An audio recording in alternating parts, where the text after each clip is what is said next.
작년부터 러시아에서 금리가 21%거든요.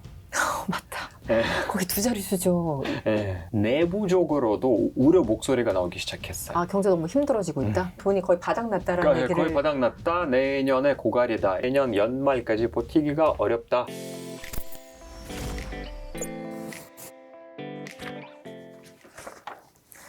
교수님, 우리 그 전시 경제라고 하잖아요. 작년에 우리 출연해 주셨을 때 그 얘기 하신 것 같은데, 네. 이게 사람이 다쳐도 재해가 일어나도 GDP라는 건 숫자이기 때문에 네, 늘어나서 저기 전쟁 중인데 경제가 막 성장하고 있어. 어떻게 된 거야? 이렇게 얘기를 하잖아요. 지금 3년이 넘게 지속되고 있는데 러시아 경제는 실제 어떤가요? 이게 드디어 공개적으로 네. 언론에서도 그렇고 또 얼마 전에 우리가 얘기를 한 페테르부르크 경제 포럼에서도 내부적으로도 우려 목소리가 나오기 시작했어요. 아, 경제가 너무 힘들어지고 있다? 네, 러시아 중앙은행 총장도 그렇고 또 러시아에서 가장 큰 스베르방크라는 은행이 있는데 네. 그 은행장 네. 도 그렇고 모스크바 시장도 그렇고 조금씩 우려의 목소리가 현재 러시아의 상황 nap지 않게 솔직하게 나오기 시작하는 참이에요. 지금 말씀하시는 분들 다 하나하나 너무 중요한데요? 중요한 사람들이에요. 작년부터 러시아에서 금리가 21%거든요. 맞다. 네. 거기 두 자릿수죠. 네, 두 자릿수도 아니라 첫 번째 자리가 2예요. 아니, 언제부터?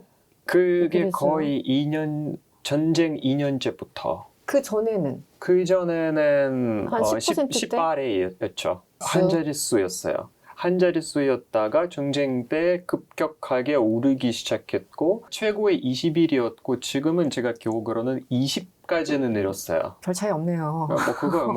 그건데 그 러시아 중앙은행장은 이번에 페테르부르크의 경제 포럼에서도 그런 얘기를 하고 있어서 러시아 원래 그 펀드가 있잖아요. 러시아가 주축해 놓은 돈 네네네. 거의 내년 고갈이래요. 그런 얘기를 공개적으로 이런 행사장에서 한 게 처음이었어요. 약간 그거는 천기누설 아니에요? 말하면 안 되는 거 아니에요? 말하면 안 되는 거죠. 네. 원래 그런 이야기가 흘러나오긴 했었는데 이렇게 높은 사람이 노골적으로 내년에 힘들 거라는 게 처음이었어요. 그럼 어쨌든 그 정부가 갖고 있는 그 펀드? 하여튼 쟁여놓은 돈이 거의 바닥났다라는 얘기를. 거의 바닥났다. 내년에 고갈이다. 이대로 하면 내년에 끝까지 내년 연말까지 버티기가 어렵다. 그 포럼에서 무슨 다양한 얘기가 정말 많이 나왔네요. 그러니까 원래 그 포럼이 되게 재미있는 자리예요. 그러니까 원래는 러시아 경제에 있어서 중요한 사람들이 모여서 온갖 얘기를 나누는 그런 자리이긴 한데 전쟁 이전에는 되게 중요한 자리였어요. 사실은. 지금은 어쨌든 뭐 해외 손님이라든가 해외 전문가들이 안 가는 포럼이 되어버렸기 때문에 그렇게 보도가 많지는 않은데 그렇군요. 근데 항상 중요한 자리였고 지금도 사실상 어느 정도 중요하다고 볼 수 있는 자리야. 그나마 경제 전문가들이 한 자리에 모여서 어느 정도의 뭐 상대적으로 솔직하게 이야기를 나눌 수 있는 그런 자리이기도 하고 또 러시아에서는 지금 막 이렇게 대놓고 솔직하게 이야기할 수 없기 때문에 한 줄 한 줄 한가운데 숨어있는 그 포함되어 있는 그런 함의가 어떤 건지 좀 유출해야 하는 그런 부분들이 많기 때문에 다들 이제 검열하면서 문장을 이어가다 보니까 그 행간을 읽어야 되는군요. 네, 행간을 읽어야 하는 상황이긴 한데 우려의 목소리가 나오는 게 되게 신호가 뚜렷했어요. 그러니까 러시아에서 스베르방크라는 은행이 가장 큰 규모가 가장 큰 은행인데 거의 주도 은행이라고 보면 돼요. 거의 모든 러시아 사람들이 거기는 통장이 갖고 있고 러시아 내에서 거의 웬만한 건설사에게 대출을 주는 그런 은행인데 사립은행이에요. 그러니까 국가은행이 아니에요? 그러니까 그 은행의 은행장도 굉장히 어렵다. 지금은 대출을 받고 이자를 못 갚는 사람들이 거의 20%에 가까워지고 있다. 그 얘기는 이제 경제도 어려워지고 있고 여러 가지 우려의 목소리가 현장에서 나오고 있다. 약간 조심스럽게 얘기를 하고 있어요. 그렇겠죠. 경제적으로 되게 이상한 부분이라든가 아니면 어려움이라는 신호를 보내주는 그런 부분들이 있어요. 예를 들어서 한국이랑 다르게 러시아에서 뭐 주택담보 같은 대출이 있어요. 한국은 완전한 이제 자유 속에서 자본주의 시스템에서 말 그대로 나의 소득에 비례해서 내가 대출금을 받고 이제 그거는 갚아나가는 시스템인데 러시아에서는 그러지 않았거든요. 예를 들어서 그러니까 이제 국가가 지원해주는 주택담보 프로그램이 있었어요. 뭐 연도가 어느 정도에 되고 뭐 소득이 어느 정도에 되는 게 상관없이 누구나 신청하고 바로 허락이 되면 주택담보에 예를 들어서 평생 이자는 1%라는 그런 프로그램의 대상이 될 수 있었던 부분이에요. 근데 이게 대출을 받는 사람 입장에서 봤을 땐 당연히 좋죠. 근데 이게 어차피 실제로 그 돈을 누군가가 메꿔야 하는 부분이기 그렇죠. 때문에 그거는 국가인 거고. 근데 그 국가가 이 사립은행이랑 계약을 해서 너네들이 예를 들어서 올해는 100만 명에게 이런 식의 주택담보를 내주라. 나머지 금액은 사람들이 실제로 대출자들이 그거는 1%를 내면 나머지 그 캡을 우리가 뭐 메꿀 거다. 정부가 보장하겠다. 보장하겠다 이렇게 했는데 네네. 지금은 정부가 하는 얘기가 저기 우리는 지금 돈이 좀 모자라서 못하겠다. 네, 맞아.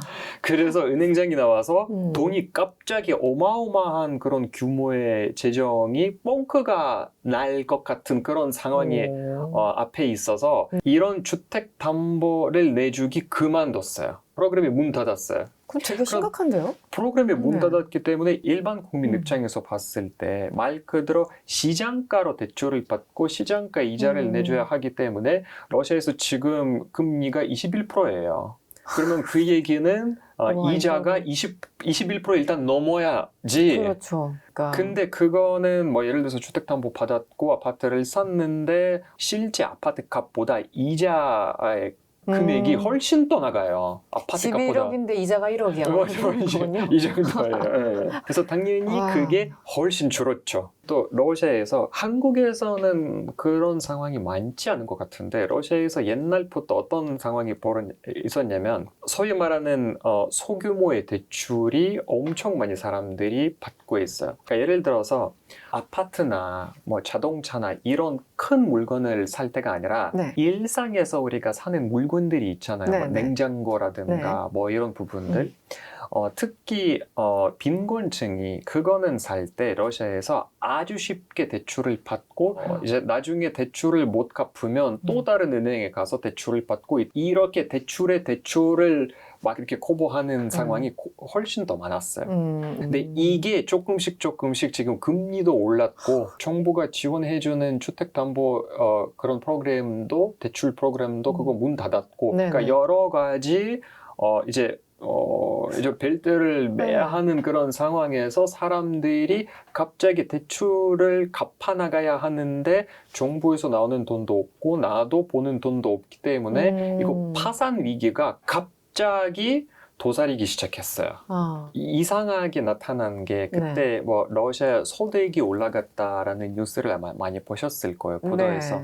근데 이것도 경제 크게 나라 전체를 보면 모든 사람들이 평등하게 모든 소득이 늘어난 게 아니라 딱 이제 군대를 서비스를 해주는 공장에서 일하는 사람들의 소득만 늘었어요. 실제로 국방부랑 계약을 해서 전선으로 나가는 사람들이 계약금을 받았기 때문에 러시아에서 엄청 큰 돈을 풀었어요. 그게 갑자기 평생 동안 그런 돈을 손에 쥐본 적 없는 사람들이 갑자기 어마어마한 돈을 갖게 됐어요. 그래서 당연히 소비하기 시작했어요. 근데 그 소비가 뭐겠어요? 아파트나 뭐 자동차, 좋은 뭐 가전제품이나 이런 부분들인데 예전에 있었던 대출을 갚지 않고 갑자기 소비가 푸는 것도 그렇고 또 이런 거를 위해서 원래 이런 돈에 접근성이 없는 사람들은 더 가난해지는 그런 상황이 벌어지기 시작했어요. 그래서 이게 되게 비대칭이 너무나도 커졌어요. 국가 경제 내에서. 그래서 이런 부분들이 지금 너무나도 잘 보여요. 갑자기 사람들이 일반 국민들이 많은 돈을 갖게 됐다. 그러면 그 많은 돈을 소비를 할 거 아니에요. 그렇죠. 근데 소비를 함으로써 가장 모든 경제에서 제일 먼저 나타나는 현상이 뭐죠? 물가 상승률. 사람들이 돈을 갑자기 막 쓰기 시작했기 때문에 인플레이션이 막 올라가죠. 인플레이션이 올라가면 이런 크게 갑자기 한꺼번에 즉석에서 많은 돈을 받지 않은 사람들. 더 물건 사기가 힘들어지네요. 그렇죠. 소득이 여전한데 물가 상승률이 갑자기 튀었어. 그래서 러시아에서 그러니까 실제 일상적인 뉴스를 보면 막 엉뚱한 그런 물건들이 갑자기 비싸지기 시작했어요. 막 러시아 사람들이 자주 먹는 감자 막 2배 이상 가격이 뛰었고 아니면 생필품 생필품 네. 같은 것 갑자기 계란 대란이 났어요. 계란이 없어졌고 막 심지어 뭐 사우진가 어딘가에 벨라루스인가 갑자기 네. 수입을 할 정도였어요. 계란 대란은 근데 모든 국가에서 한 번씩 일어나는 거거든요. 그 미국에서도 뭔가 유행 있었고. 같은 게 우리나라에서도 있었었죠. 모스크바 시장은 무슨 일을 하던가요? 이게 또 조금 더 다른 얘기지만 만약에 푸틴 정권이 어떻게 자기 마무리를 할지 모르겠지만 네. 그 다음으로 우리가 생각하는 사람들이 있잖아요. 가장 푸틴의 시스템 안에 현재 있더라도 그래도 푸틴과의 전혀 다른 세계관을 갖고 있고 러시아 미래를 다르게 보는 세력은 있다면 그게 현재 러시아의 총리와 현재 러시아 모스크바의 시장이에요. 만약에 위에서 이 푸틴과 같은 정제가 그리고 푸틴의 주변에 있는 측근들이 사라지기만 하면 지금은 이 사람들이 전혀 다른 노선을 탈 확률이 매우 높아요. 훨씬 더 이제 서방에게 열려있는 그런 사고방식을 갖고 있는 사람들이기도 하고 러시아 내에서 기술자라는 단어를 쓰긴 하는데 기술자? 기술자라는 게 뭐냐면 이념을 중요하게 생각하지 않고 네. 오로지 국정에 집중을 하고 있는 사람들은 러시아에서 기술자라는 말을 써요. 테크노크렛이라는 이런 말을 쓰는데 현재 러시아 정계에서 가장 뚜렷하게 나타나는 정치인들이 모스크바의 시장 그리고 지금 현재 러시아 총리 지금 총리 이름이 뭐였죠? 미슈스틴 못 알아듣겠어요. 총리. 예전에 소련 시절에 사실 고르바초프도 안에 있었지만 다른 꿈을 꿨었잖아요. 약간 그런 개념인가요? 그거랑은 또 다른 건가요? 조금 다르긴 한데 근데 뭐 크게 그렇게 보셔도 무관해요.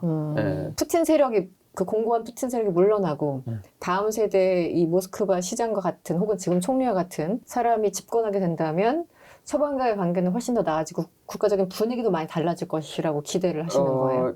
저는 그렇게 생각하고 있어요. 그 사람들은 지금 상황에서 친푸틴을 발언을 많이 하고 있기도 하고 시스템 안에서 살아남아야 하기 때문에 어쩔 수 없이 그렇죠. 시스템의 논리대로 움직여야 하는 게 맞아요. 네네. 근데 이 사람들이 독특한 부분이 뭐냐 하면 적극적으로 뭔가의 되게 공개적인 자리에서 우크라이나의 전쟁을 지지한 적 한 번도 없었어요. 현재 러시아에서는 그게 있을 수 없는 일이에요. 지금은 모스크바의 시장에 많은 사람들이 시선에 간 이유가 또 뭐냐 하면 정말 말도 안 되는 일이 있었어요. 2022년 9월쯤에 푸틴에 이제 동원령을 내렸죠. 그래서 그 동원령이 거의 한 달 정도 지속됐는데 푸틴도 이게 끝났다고 한 말이 없어요. 계속 지속적으로 이루어지고 있고 동원령이 이게 끝낼 거라는 지시도 안 하고 끝났다라는 말도 푸틴이 한 적 없어요. 모든 주지사들, 모든 정치인들이 계속 푸틴에 따라 이게 계속 지속된다라는 말만 하고 있는 도중에 유일하게 서베아닌 모스크바의 시장이 나와서 한 달 후에 그 시점에 나와서 자, 국민 여러분, 모스크바에서는 더 이상 동원령을 끝내겠습니다. 어머나, 라고 진짜요? 얘기를 했어요. 네. 3년째 전쟁 중이고 사람들은 배가 고프고 언론의 자유도 없고 푸틴은 지지율이 어떻습니까 요즘? 이것도 설문조사에 대해서 얘기를 하려면 정말 많은 얘기를 해야 되지만 해주세요. 네. 요약하자면 공식적인 여론조사 결과에서도 거기에 마저도 사람들이 이 전쟁 때문에 피로가 쌓이기 시작했다는 결과가 나오기 시작한 거예요. 그러니까 노골적으로 그렇게 질문을 하지 않아요. 뭐 당신이 전쟁을 지지합니까? 이렇게 하진 않아요. 그러니까 돌려서 하죠. 돌려서 얘기를 하죠. 현재 대통령이 추진하고 있는 정책과 뭐 전쟁을 지지합니까? 라고 할 때 거의 90%가 지지한다 라고 얘기를 하지만 다음 질문이 나오잖아요. 만약에 지금 당장 푸틴 대통령이 이 전쟁을 끝내겠다고 발표하면 지지하실 겁니까? 거의 100% 지지해요. 아, 거기서 속내가 나오네요. 그렇죠. 지금도 네가 하고 있는 게 우리가 지지하지만 만약에 이거는 너는 끝낼 거라고 얘기를 하잖아. 무조건 지지할 거야. 더 지지할 거야. 이런 얘기예요. 그러니까 이게 조금 더 이제 분석해서 얘기를 해보면 피로가 쌓이기 시작한 거고 사람들이 이런 계속적으로 힘들어하는 그런 기관에 대한 불만, 스트레스, 피로감 쌓이기 시작했다는 신호들이 여기저기 나오기 시작한 부분이에요. 사실 이제 전시 상황에서는 우리 예전에 이제 그 9/11 이후에 부시도 마찬가지였고 이번에 그 젤렌스키도 이제 틴도 마찬가지였고 이번에 또 네타냐후도 마찬가지고요. 전쟁 이후에 국민들은 일단 서포트를 하잖아요. 그렇죠. 항상 그런 것 같아요. 전쟁이 나면. 근데 젤렌스키도 여전히 좀 높다고 하던데 맞나요? 일단은 전쟁 상황에서 거의 모든 나라에서 정쟁 성격 상관없이 대부분 국민들이 이제 대통령을 지지하는 형상이 나타나는 게 거의 모든 사회학자들이 그치, 얘기를 하고 있는. 그러니까 이게 영어로 뭐 rally around flag이라고 얘기를 하죠. 제 주변에서도 우크라이나에서 온 친구들이 몇 명 있는데 그 친구들을 물어보면 젤렌스키의 인기가 되게 높대요. 인기가? 네. 지금도요? 네, 지금도요. 굉장히 해외 언론에서 젤렌스키에 대한 얘기가 여러 가지로 나올 수도 있고 어떤 언론을 보느냐에 따라 우리가 젤렌스키 다르게 보는 수는 있는데 우크라이나 내에서는 젤렌스키 지지하는 사람들이 압도적이래요. 그 표가 그러니까 처음에 높다가 약간 꺾인 적도 있었던 것 같은데 트럼프 대통령이 나와서 젤렌스키를 엄청 구박했잖아요. 그래서 또 반등한 게 아닐까 싶기도 한데요. 더 올라갔대요. 네. 사실상 보면 트럼프가 정권을 잡은 게 우크라이나에게 불리해요. 근데 이런 우크라이나의 불리한 상황에서 젤렌스키가 펼쳐지는 그런 외교 노선이 너무나도 우크라이나에게 유리하는 쪽으로 돌리려고 하는 노력에 대한 우크라이나 국민들이 박수를 보내고 있다는 게 많이 볼 수 있는 부분. 그렇군요. 네. 그런 상황을 지금 푸틴이 있는 것 같아요. 나토가 미국이 이제 탈퇴하고 갈까봐 이번에 나토 정상회의에 역사상 가장 짧은 정상회담 스테이먼이 나왔더라고요. 네. 어떻게 보였어요, 이번에 나토 정상회의? 만약에 트럼프가 끝나고 그 다음에 들어올 정권이 민주당에서 나온 정권이면 나토가 살아남을 수도 있다고 저는 개인적으로 보고 있는데 그러니까 기본적으로 금이 간 게 맞아요. 유럽은 이제 본격적으로 2차 세계대전 이후에 처음으로 그런 생각을 하기 시작한 것 같아요. 여태까지는 우리가 우리 안보에 미국에게 아웃소싱 했지만 지금은 더 이상 그러지 못할 것 같다. 지금도 나토에서 나오는 얘기들이 그거잖아요. 7년 후에 러시아가 나토랑 전쟁을 시작하겠다. 그래서 지금도 준비를 해야 된다. GDP 5%까지는 뭐 국방 비용을 올리고 막 그렇게 그런 얘기를 하는데 그게 일리가 없는 얘기가 아니에요. 근데 유럽 입장에서 봤을 때 지금은 너무나도 그런 인프라 자체가 안 되어 있기 때문에 그런 쪽으로 하는 게 나쁘지 않다라는 생각을 많은 전문가들이 하고 있어요. 굳이 미국에 의존하지 않고 미국에 어떤 일들이 벌어질지 모르잖아요. 뭐 제2 트럼프 들어올 수도 있고 나중에 우리가 어떻게 될지 모르잖아요. 그래서 근데 유럽은 그 자체로의 자력으로 자기를 보호할 능력이 있어야 한다. 지금은 우크라이나의 전쟁에서 우리가 보지 않았냐. 러시아가 우크라이나로 끝나지 않을 거고 폴란드도 얘기도 나오고 그런 거에 우리가 어차피 막아야 할 능력이 있어야 할 텐데 아직은 지금 현재로서는 안 된다. 그래서 키워야 된다라는 게 우크라이나 전쟁과 트럼프의 정권의 유럽에게 가장 큰 교훈이지 않을까. 사실 좀 냉정하게 보면 2차 세계대전 이후에 뭐 흐름이 또 그렇기도 했었지만 최소한 유럽에 대해서는 트럼프가 얘기한 무임승차 그게 어느 정도 무임승차 맞아요, 솔직히. 그러니까 일리가 없는 얘기가 아니에요. 아니, 사실은 이 시스템을 만들어낸 나라는 미국이에요. 그렇죠. 그러니까 유럽을 이제 관리를 하려고 통제를 하려고 미국이 알아서 우리가 다 할게. 너의 안보에 우리가 책임질게. 그런 시스템을 만들어낸 게 미국인데 이제는 미국의 이제 독특한 대통령이 돼서 우리가 왜 너네 안보를 책임을 져야 돼? 라는 질문을 정반대의 질문을 하기 시작했어. 근데 이 수십 년 동안 유럽이 그래 왔는데 지금은 더 이상 그러지 못하는 게 너무 뚜렷하게 보이기 시작했으니까 미국과의 유럽의 본격적으로 뭔가의 사이가 틀어졌다라기보다는 각자 알아서 가겠다. 동맹 국가들은 맞는데 그렇다고 해서 자기 안보의 책임은 각자 알아서. 최근에 어떤 그 칼럼을 읽으니까 그 얘기를 하더라고요. 사실 나토라는 게 북대서양 조약기구인데 미국이 어쨌든 접착제 역할을 했다. 이 흩어지고 전쟁 이후에 복잡한 그 유럽을 미국이란 나라가 이렇게 접착제 역할, 그리고 주도권. 그래서 여기서 이제 오케스트라라면 여기서 이제 지휘자가 되는 거죠. 그랬는데 최근 상황이 돌아가는 거 보니까 특히 트럼프가 당선되고 보니까 다들 이제 각성하기 시작했어. 우리 이렇게 살면 안 되겠구나. 스스로 안보를 챙겨야지. 네, 이런 상황이 된 것 같아요. 러시아에서도 재미있는 얘기가 나온 게 네. 나토가 사실은 소련이 붕괴되면서 나토의 위기였잖아요. 그렇죠. 그러니까 원래는 반소련이라는 그런 블록이 그러니까 있었는데. 블록인데 네. 소련이 붕괴됐으니까 적이 없어진 거잖아요. 그래서 막 이렇게 틀어진 상태에 있었다가 러시아에서 어떤 웃긴 얘기가 나오면 나토에게 가장 큰 도움을 준 사람이 푸틴이다. 아, 그래요? 푸틴이 아니었으면 나토가 사라졌을 거고. 저렇게 결집하지 못했을 거야. 네, 그렇군요. 푸틴이 이렇게 친절하게 또 네. 나토에 바로 국경에서 새로운 전쟁을 시작했으니까 나토에 뭔가 존재감을 주고 또 존재 이유를 준 네. 사람이기 때문에 나토에 살린 사람은 푸틴이다. 존재의 이유. 매기 효과네, 매기. 다른 물고기들 정신 차리게 하는 매기 효과.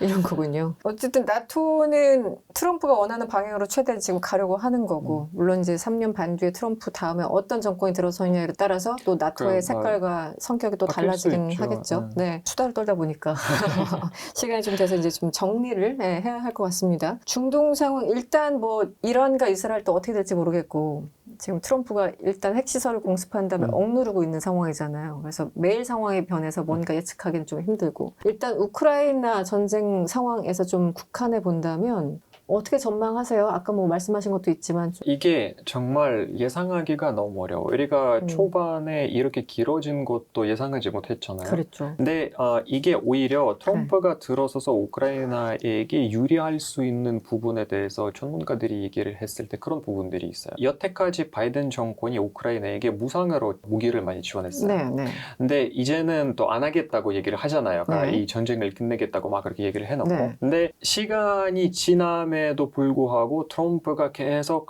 적극적으로 개입했음에도 불구하고 전쟁이 끝나진 않잖아요. 네, 네. 그래서 트럼프가 그 관심을 잃고 그냥 발을 뺄 수도 있어요. 근데 그게 오히려 우크라이나에게 유리가 될 수 있는 부분이 뭐냐면 차라리 그냥 무상으로 지원하는 게 아니라 네. 유럽이 미국에서 무기를 사서 네. 돈 주고 사서 네. 우크라이나를 지원하는 방향이 우크라이나에게 유리할 수도 있다. 이렇게 무상으로 무료로 우크라이나에게 무기를 지원해주면 미국 입장에서 봤을 때 레버리지가 생겨요. 우리는 너네들한테 무상으로 다 해줬잖아. 네. 그래, 그래서 너네들도 우리에게 뭐 해줘야 돼. 라는 게 이런 그 협박 수단이 생기는데 만약에 돈 주고 산다면 그런 게 없어지잖아요. 근데 저번에 엄청나게 거의 약탈, 수탈에 가까운 경제 딜을 하려다가 일단 한번 실패하고 결국은 했잖아요. 개인적으로 제가 읽고 있는 전문가의 평가도 그렇고 네. 제 개인적인 얘기도 그런데 트럼프의 말을 빌려 쓰자면 네. 이 딜은 젤렌스키가 정말 잘했어요. 트럼프를 달래려고 의미가 없는 조약을 한 거예요. 아, 그렇습니까? 네. 내용이? 크게 내용이 없고 그냥 앞으로 그러니까 지금도 현재 진행 중인 게 다 일단 빼기로 했잖아요. 네. 앞으로의 미국이 우크라이나 내에서 어떤 인프라적인 프로젝트나 뭐 여러 가지 프로젝트 아니면 뭐 차원을 만약에 개발하게 네. 된다면 뭐 5대5로 한다. 그거였죠. 근데 5대5로 하는데 이 모든 재정은 우크라이나 내에서 남게 되고 우크라이나의 인프라를 지원하기 위해서 쓰는 돈일 것이다 라고 나오는데 네. 이게 어떻게 보면 우크라이나에게 되게 유리한 부분이에요. 왜냐하면 우크라이나에서 그런 얘기가 많아요. 우크라이나 땅에서 더 네. 이상 개발할 게 없대요. 그러니까 지금은 현재까지는 개발 중에 있는 프로젝트는 일단 이 조약에서는 빠졌고. 빠졌기 때문에 미국이랑 상관이 없는 부분들이고 네네. 앞으로는 새로 뭐 석유 개발이라든가 가스 개발이라든가 히토류 개발이라든가 없대요 우크라이나에서. 아, 그래서 이 조약만 본다면 미래 시점이기 때문에 그런데 우크라이나 정작 개발할 게 없기 때문에 약간 이게 하나만 하는 조약이에요. 그래서 공개가 잘 안 되는 건가, 내용이? 그러니까 그럴 네. 수도 있고 그래서 오히려 우크라이나 쪽에서도 그렇고 러시아 쪽에서도 그렇게 이게 젤렌스키가 정말 현명하게 한 조약이다. 그러니까 뭔가의 큰 이벤트가 필요한 사람이에요. 이게 중요한 거지 그렇죠. 트럼프가. 네. 근데 이게 젤렌스키가 제공을 했어요. 자, 명분을 만들어줬구나. 명분을 만들어준 거예요. 우크라이나와 미국의 위대한 미국이 이런 아주 훌륭한 조약을 했습니다. 막 그렇게 막 뭐 카메라 플래시를 하면서 막 이렇게 사인을 했어요. 그럼 트럼프가 너무 좋아. 나는 너무 훌륭한 사람이야. 며칠 만에 해결했어. 근데 그렇게. 사실은 이 조약을 뜯어보면 내용이 없어요. 결국은 청구서를 받지 않기 위해서 차라리 유럽에서 사서 우크라이나에 지원하는 게 맞아요. 서로 깔끔하다. 깔끔해. 어째 트럼프 이제 시비거리를 주지 말자. 약간 이런 건가 봐요. 예, 그런 어. 평가가 많아요. 상황이 지금 우크라이나에 불리한 게 맞아요. 그렇죠, 전체적으로. 지금은. 네. 근데 이러한 불리한 상황에서도 여러 가지 불리한 옵션 중에서도 차악을 네. 굳이 고르자면 네네. 이게 최선이지 않을까라는 부분이라는 평가가 많아요. 저희가 뭐 전쟁이 언제 끝날 것이다 이런 거는 더 이상 전망하지 않도록 하겠습니다. 네. 오늘 이제 러시아의 속사정 네.